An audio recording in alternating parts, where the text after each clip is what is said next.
आज के इस वीडियो में हमें सीखना है वृत्त पर स्थित किसी बिंदु से वृत्त की स्पर्श रेखा खींचना। इसमें 3 प्रकार की रचनाएं हैं। पहला है वृत्त के केंद्र का उपयोग करते हुए वृत्त के किसी दिए गए बिंदु पर स्पर्श रेखा खींचना। दूसरा है वृत्त के केंद्र का उपयोग न करते हुए वृत्त के किसी दिए गए बिंदु पर स्पर्श रेखा खींचना। और तीसरा है वृत्त के बाह्य भाग में स्थित किसी बिंदु से वृत्त पर स्पर्श रेखा खींचना। मतलब कोई वृत्त होगा, उसके बाहर कोई बिंदु होगा, वहाँ से। तो अभी हमें सबसे पहले सीखना है वृत्त के केंद्र का उपयोग करते हुए वृत्त पर स्थित किसी बिंदु से वृत्त की स्पर्श रेखा खींचना। इसके लिए देखिए, मान लीजिए ऐसे एक कोई वृत्त हमें दिया है। कितनी भी त्रिज्या का एक वृत्त पहले खींच लेंगे।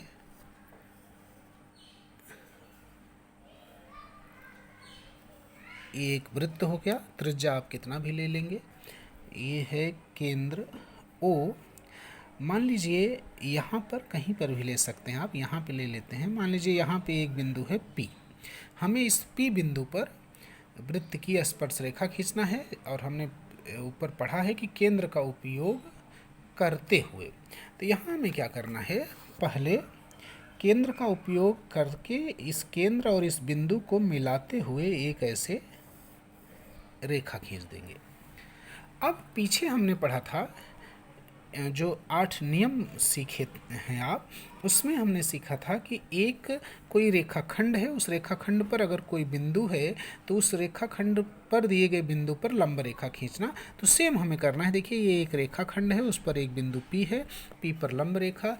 तो उसको अगर आपको याद होगा तो इस तरह से करते हैं। पहले उसी बिंदु पर गोला प्रकार की नोक को रखते हैं, पेंसिल वाले भाग से ऐसे दोनों तरफ, एक तरफ फिर ऐसे दोनों तरफ, इस तरह से देखिए ऐसे काट देंगे। अब ये जहाँ पे दोनों काट रहे हैं, एक बार पहले एक तरफ रखेंगे और उसको रखने के बाद ये आधे से अधिक लेके, मैं आपको बताया था कि एक भी तरफ खींच सकते हैं, दोनों तरफ भी खींच सकते हैं चाप। तो देखिए एक तरफ खींचा, फिर वही इस दूसरे बिंदु पे रखेंगे और फिर वहाँ से भी खींच देंगे। ये दोनों एक दूसरे को किसी एक बिंदु पर काटते हैं, उस बिंदु को इससे मिला देंगे। तो मिलाने के बाद जो रेखा आएगी वही इस वृत्त की स्पर्श रेखा होगी। ये देखिए, तो ये है वृत्त पर स्थित किसी बिंदु पर स्पर्श रेखा खींचना केंद्र का उपयोग करते हुए।